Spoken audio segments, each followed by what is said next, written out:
लोमश जी कहते हैं, युधिष्ठिर, महर्षि उद्दालक का कहोड़ नाम से विख्यात एक शिष्य था जो बड़े संयम नियम से रहकर आचार्य की सेवा किया करता था। उसने गुरु की आज्ञा के अंदर रहकर दीर्घ काल तक अध्ययन किया। विप्रवर कहोड़ एक विनीत शिष्य की भांति उद्दालक मुनि की परिचर्या में संलग्न रहते थे। गुरु ने शिष्य की उस सेवा के महत्व को समझकर शीघ्र ही उन्हें संपूर्ण वेद शास्त्रों का ज्ञान करा दिया और अपनी पुत्री सुजाता को भी उन्हें पत्नी रूप में समर्पित कर दिया। कुछ काल के बाद सुजाता गर्भवती हुई। उसका वह गर्भ अग्नि के समान तेजस्वी था। एक दिन स्वाध्याय में लगे हुए अपने पिता कहोड़ मुनि से उस गर्भस्थ बालक ने कहा, पिताजी, आप रात भर वेद पाठ करते हैं तो आपका वह अध्ययन अच्छी प्रकार से शुद्ध उच्चारण पूर्वक नहीं हो पाता। शिष्यों के बीच में बैठे हुए महर्षि कहोड़ इस प्रकार उल्हाना सुनकर अपमान अनुभव करते हुए कुपित हो उठे और उस गर्भस्थ बालक को श्राप देते हुए बोले, अरे तू अभी पेट में रहकर ऐसे टेढ़ी बातें बोलता है, अतः तू आठों अंगों से टेढ़ा हो जाएगा। उस शाप के अनुसार वे महर्षि आठों अंगों से टेढ़े होकर पैदा हुए, इसीलिए अष्टावक्र नाम से उनकी प्रसिद्धि हुई। श्वेत केतु उनके मामा थे, परंतु अवस्था में उन्हीं के बराबर थे। जब पेट में गर्भ बढ़ रहा था, उस समय सुजाता ने उससे पीड़ित होकर एकांत में अपने निर्धन पति से धन की इच्छा रखकर कहा, महर्षि, यह मेरे गर्भ का 10वां महीना चल रहा है, मैं धनहीन नारी खर्च की कैसे व्यवस्था करूंगी?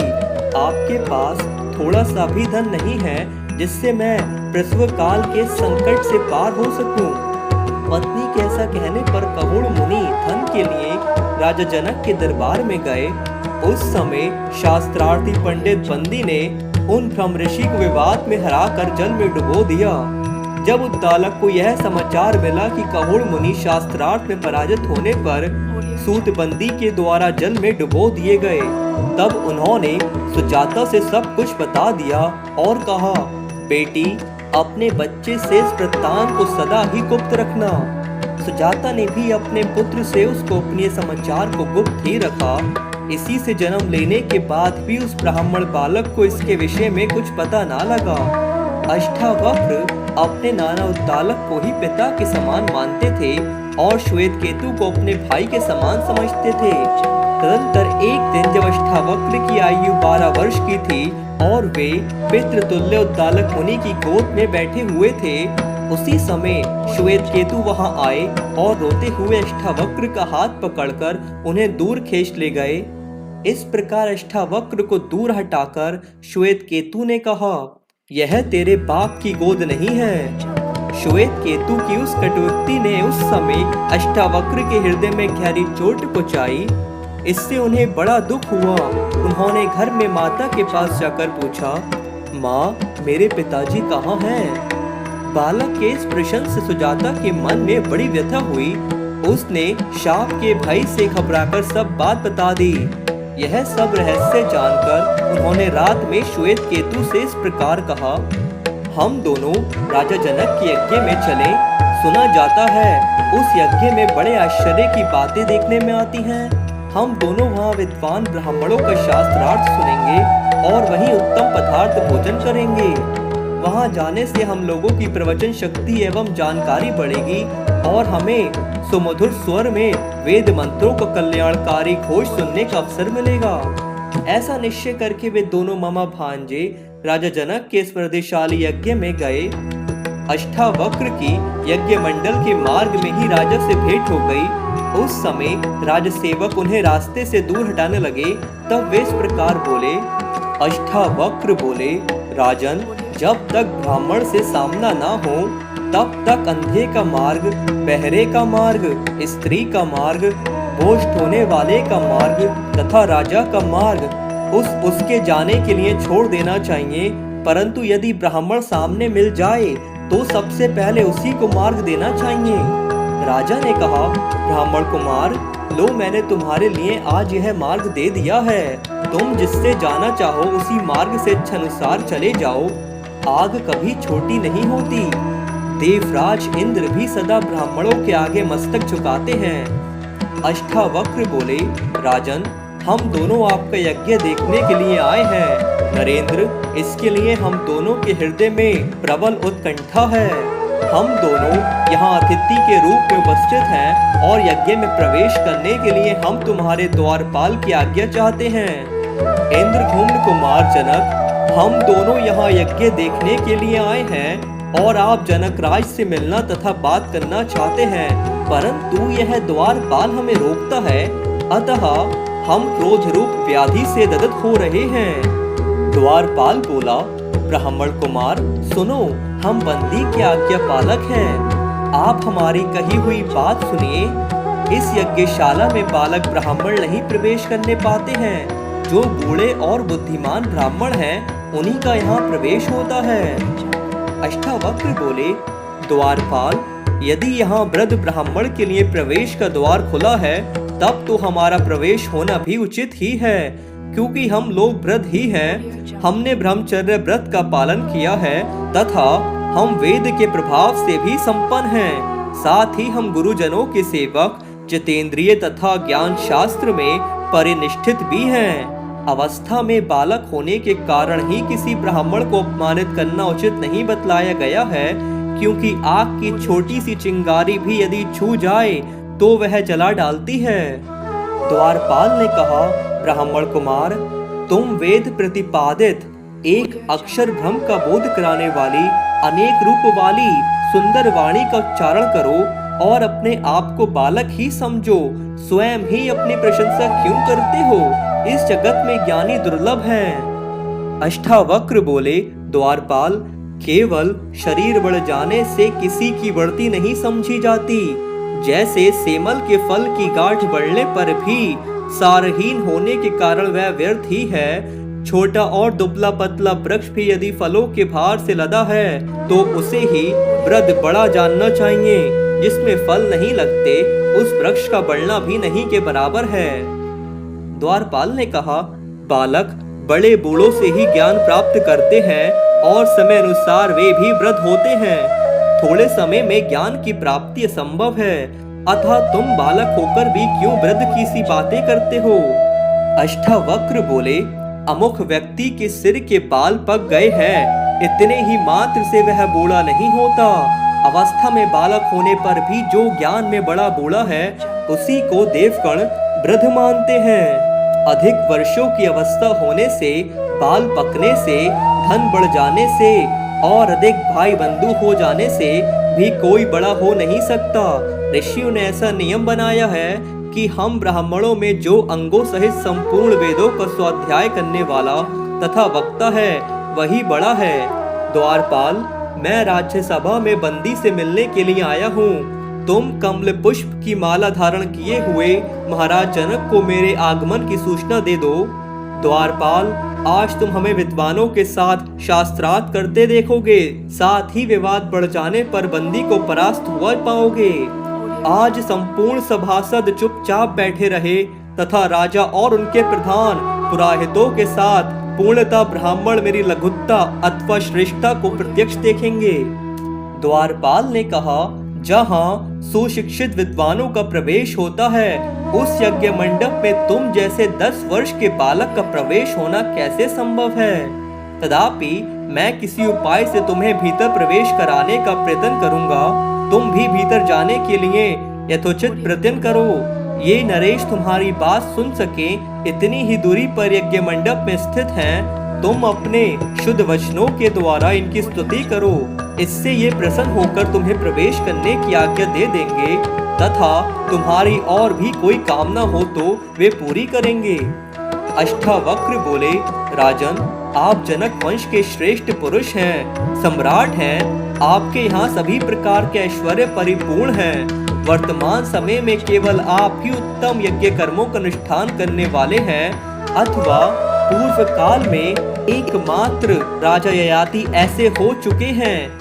हमने सुना है कि आपके यहाँ बंदी नाम से प्रसिद्ध कोई विद्वान है, जो वाद विवाद के मर्म को जानने वाले कितने ही वृद्ध ब्राह्मणों को शास्त्रार्थ में हराकर वश में कर लेते हैं और फिर आपके ही दिए हुए विश्वसनीय पुरुषों द्वारा उन सबको निशंक होकर पानी में डुबा देते हैं। मैं ब्राह्मणों के समीप यह समाचार सुनकर अद्वैत भ्रम के विषय में वर्णन करने के लिए यहाँ आया हूँ। वे बंदी कहाँ हैं? मैं उनसे मिलकर उनके तेज को उसी प्रकार शांत कर दूंगा जैसे सूर्य ताराओं की ज्योति को विलुप्त कर देते हैं। राजा बोले, ब्राह्मण कुमार, तुम अपने विपक्षी की प्रवचन शक्ति को जाने बिना ही बंदी को जीतने की इच्छा रखते हो। जो प्रतिवादी के बल को जानते हो वे ही ऐसी बातें कह सकते हैं। वेदों का अनुशीलन करने वाले बहुत से ब्राह्मण बंदी का प्रभाव देख चुके हैं। तुम्हें इस बंदी की शक्ति का कुछ भी ज्ञान नहीं है, इसीलिए उसे जीतने की इच्छा कर रहे हो। आज से पहले कितने ही विद्वान ब्राह्मण बंदी से मिले हैं और जैसे सूर्य के सामने ताराओं का प्रकाश फीका पड़ जाता है, उसी प्रकार वे बंदी के सामने हत प्रभव हो गए हैं। तात कितने ही ज्ञानोमत बंदी को जीतने की अभिलाषा रखकर शास्त्रार्थ की घोषणा करते हुए आए हैं, किंतु उनके निकट पहुंचते ही उनका प्रभाव नष्ट हो गया है। इतना ही नहीं, वे पराजित एवं तिरस्कृत हो चुपचाप राज्यसभा से निकल गए हैं। फिर वे अन्य सदस्यों के साथ वार्तालाप भी कैसे कर सकते हैं? अष्टावक्र बोले, महाराज, अभी बंदी को हम जैसों के साथ शास्त्रार्थ करने का अवसर नहीं मिला है, इसीलिए वह सिंह बना हुआ है और निडर होकर बातें करता है। आज मुझसे जब उनकी भेंट होगी उस समय वह पराजित होकर मुर्दे की भांति सो जाएगा। ठीक उसी तरह जैसे रास्ते में टूटा हुआ छकड़ा जहाँ का तहाँ पड़ा रह जाता है, उसका पहिया एक पग भी आगे नहीं बढ़ता। तब राजा ने परीक्षा लेने के लिए कहा, जो पुरुष 30 अवयव, 12 अंश, 24 पर्व और 360 अरो वाले पदार्थों को जानता है, उसके प्रयोजन को समझता है, वह उच्च कोटि का ज्ञानी है। अष्टावक्र बोले, राजन, जिसमें 12 अमावस्या और 12 पूर्णिमा रूपी 24 पर्व, ऋतु रूप 6 नाभि, मत्स्य रूप 12 अंश और दिन रूप 360 अरे है, वह निरंतर घूमने वाला संवत्सर रूप काल चक्र आपकी रक्षा करे। राजा ने पूछा, जो 2 घड़ियों की भांति संयुक्त रहती है एवं जो बाज पक्षी की भांति हठात गिरने वाली है, उन दोनों के गर्भ को देवताओं में से कौन धारण करता है तथा वे दोनों किस गर्भ को उत्पन्न करती हैं? अष्टावक्र बोले, राजन, वे दोनों तुम्हारे शत्रुओं के घर पर भी कभी ना गिरे। वायु जिसका सारथी है वह मेघ रूप देव ही इन दोनों के गर्भ को धारण करने वाला है और ये दोनों उस मेघ रूप गर्भ को उत्पन्न करने वाले हैं। राजा ने पूछा, सोते समय कौन नेत्र नहीं मूंदता? जन्म लेने के बाद किसमें गति नहीं होती? किसके हृदय नहीं होता और कौन वेग से बढ़ता है? अष्टावक्र बोले, मछली सोते समय भी आंख नहीं मूंदती, अंडा उत्पन्न होने पर चेष्टा नहीं करता, पत्थर के हृदय नहीं होता और नदी वेग से बढ़ती है। राजा ने कहा, ब्रह्म, आपकी शक्ति तो देवताओं के समान है, मैं आपको मनुष्य नहीं मानता।